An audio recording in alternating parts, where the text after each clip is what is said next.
Uyu munsi tugiye kurebana agafilime keza cyane karimo inyigisho. Hano hari umupapa washaka kuduha isomo. Yari afite umwana umwe w'umukobwa. Uwo mwana umwe w'umukobwa yahoraga asuzugura abantu, cyane cyane ab'iwabo barusha ubushobozi. Hano rero umubyeyi yashaka kumuha isomo. Ndatekereza nawe iri somo waba urikeneye kugira ngo ubashe kubana neza n'abantu bose. Uyu munsi twahereye mu bukwe. Umupapa aramubwira ati mwana wanjye Liza, uyu munsi uwo naguteguriye mugiye kubana nawe ni uyu nguyu. Umukobwa ati oya papa, ushobora kuba wibeshye, njye ntabwo nakorana ubukwe n'umuntu umeze gutya. Yahise ajugunya indabyo aho ngaho, za ndabyo abageni baba bafite. Arangije amaje kuzijugunya, umupapa aramubwira ati mwana wanjye, uyu niwe mugabo mugiye kubana iteka. Umwana ati papa, ushobora kuba wanasaze buriya, ariko njyewe nkomeje kukubwira yuko ntashobora kubana n'umuntu ugaragara gutya, umeze nk'aho ari umuntu w'umusabirizi.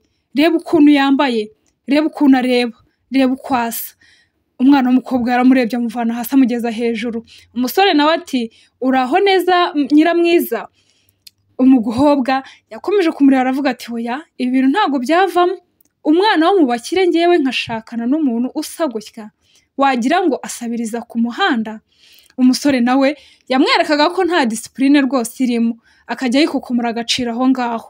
Umukobwa yaravuze ati papa, ntabwo ibi bintu biri bukunde.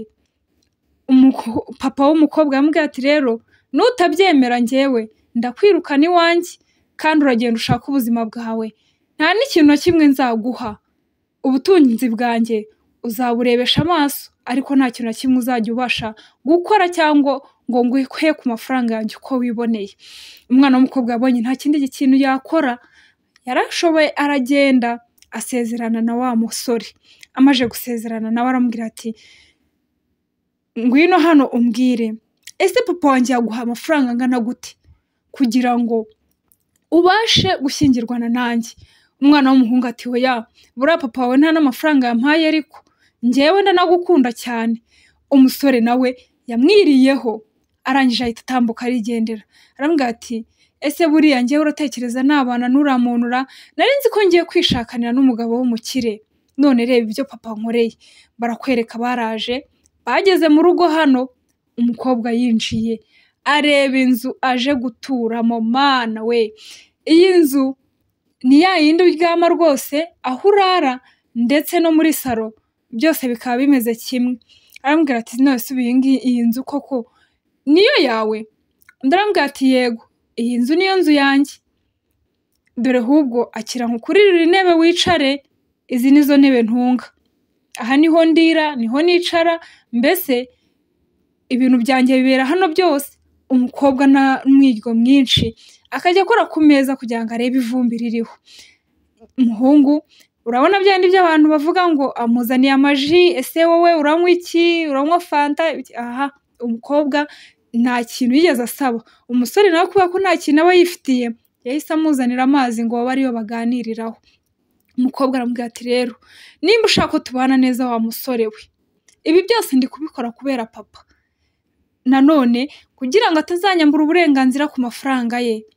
Ariko njye nawe nta kintu kiri bube, njye nawe ntabwo twabana nk'umugore n'umugabo, buriya uzabaze. Yaraje aryama hano, yari amaze gutuma umusore imyenda. Umusore yaraje aramubwira ati rero nta mafaranga mfite, ariko amafaranga nari mfite dore ako nabashije kukugurira. Yamuzaniye akantu k'agasengeri, dore umukobwa uko yagafashe. Aramubwira ati none se ubu iyi ngiyi ni imyenda? Umwenda umwe nawo wagira ngo uwutoraguye hariya hepfo mu irigara niwo unzaniye? Ati mpereza amafaranga, mpereza amafaranga ngiye kwigurira, ndabona wowe utabishoboye. Dore yamuhereje ibiceri, bisa nkaho nabyo ari byo yagiye asevinga, cyangwa se yagiye yizigama gahoro gahoro, kuko biriya biceri ntabwo wabitunga umunsi umwe. Umukobwa yarabifashe abijugunya hasi byose. Ni ukuvuga ngo yatesheje agaciro n'udufaranga dukeya umusore yari yifitiye.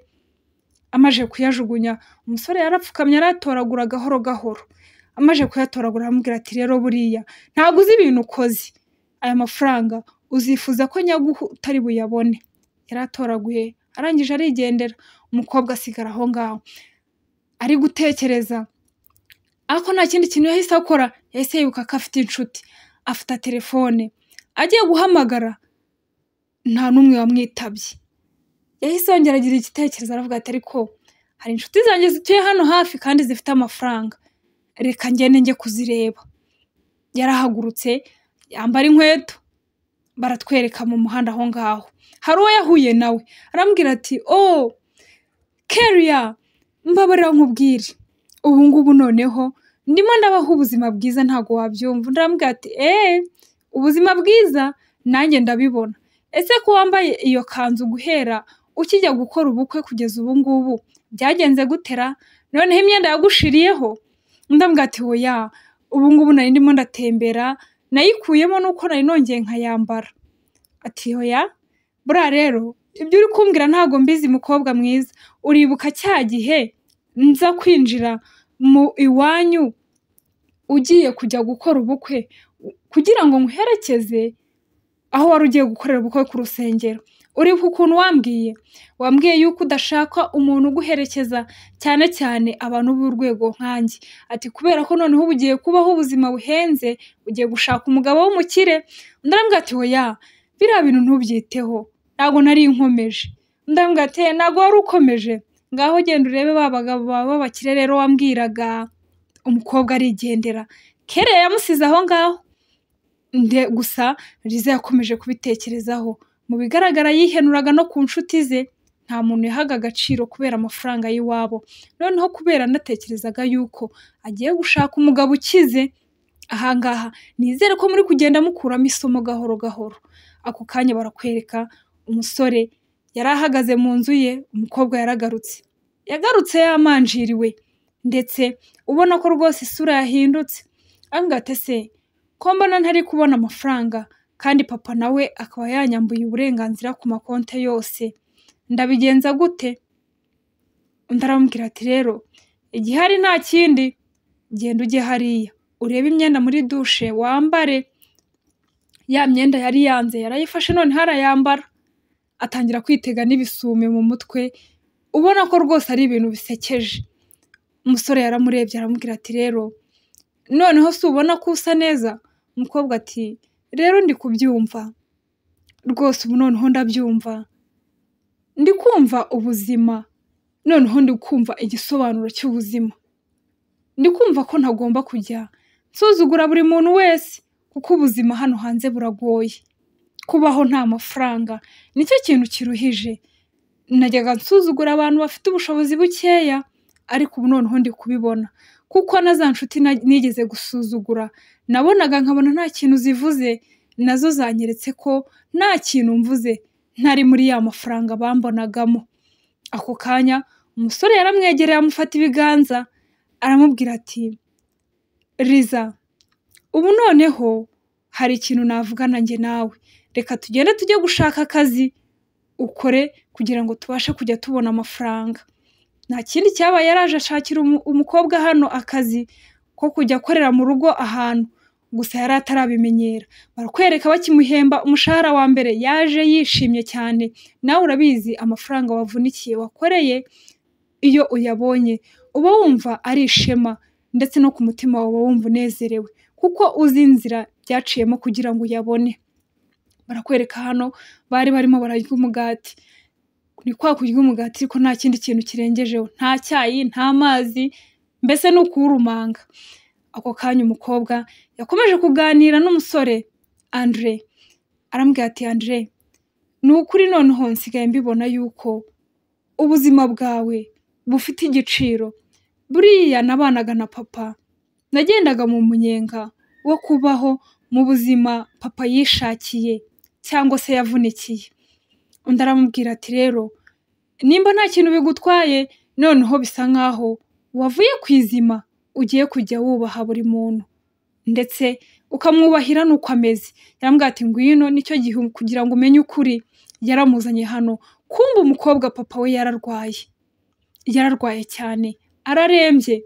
Umukobwa yaraje ahobera papa we, arambwira ati papa umbabarire rwose, ntabwo nigeze nkubera umwana mwiza, ariko ubu noneho ndabyumva.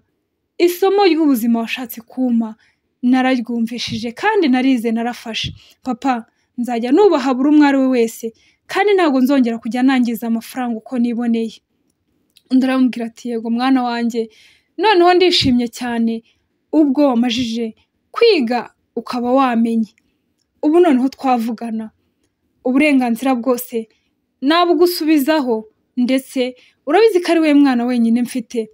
Ntabwo rero nari kugusigira ibintu, nta nubwo nari kuguha uburenganzira ku mitungo yanjye ukimeze kuriya. Nagira ngo ubanze wige, ubashe guha agaciro amafaranga ndetse no kubaha abatayafite. Umwana yakomeje kuganira na papa we, amaze kuganira nawe kumbi wa musore Andre yaje mu isura nshya, ari umuganga, yambaye ijire cyangwa se itaburiya hano y'abaganga n'ipantaro nziza cyane. Urabona ko ari umusore mwiza. Umukobwa yaramurebye arambwira ati papa, umukobwa wawe namugaruye nk'uko wabinsabye kandi nabikoze uko wabimbwiye. Undi arambwira ati ese burya bwose wari wanyihishemo warambeshyaga? Umusore ati oya, ntabwo nakubeshyaga, nari ndimo ndafasha papa wawe uko yari yabinsabye. Ati kandi nizere ko utabifashe nabi. Undi aramubwira ati burya bwose njyewe ntabwo ari ibi ngibi gusa nashakaga, gusa naranagukundaga n'ubu ndagukunda. Papa aramubwira ati mwana wanjye, uyu niwe muntu muzima nabonye, uyu niwe mugabo mwiza wazagira mu buzima bwawe kandi akagufata neza uko bishoboka kose. Liza arangije abwira Andre ati se Andre, byibuze urankunda koko? Undi arambwira ati yego ndagukunda cyane, ndagukunda cyane pe, usibye ko mbere nakubonaga nkabona ntaho naguhera, ariko ndagukunda kandi nahoze nkukunda. Liza yakomeje areba Andre, ukomeje kumubwira uburyo yamukundaga. Liza nta kindi yakoze, yahise aza yegera Andre gahoro gahoro, aramuhobera kuko yari abonye umuntu byibuza uwamukunze uko yari ari imbere, ndetse umukunda nuko ameze ubu ngubu. Ako kanya papa we yahise abiha umugisha, ahoberana na papa we. Amaze kubiha umugisha, umwana ahise agenda gutyo. Barakwereka papa we amaze koroherwa, bongeye kujya mu rusengero, noneho basezerana bundi bushya, bose bishimye bameze neza. Turabashimiye ko mwabanye natwe.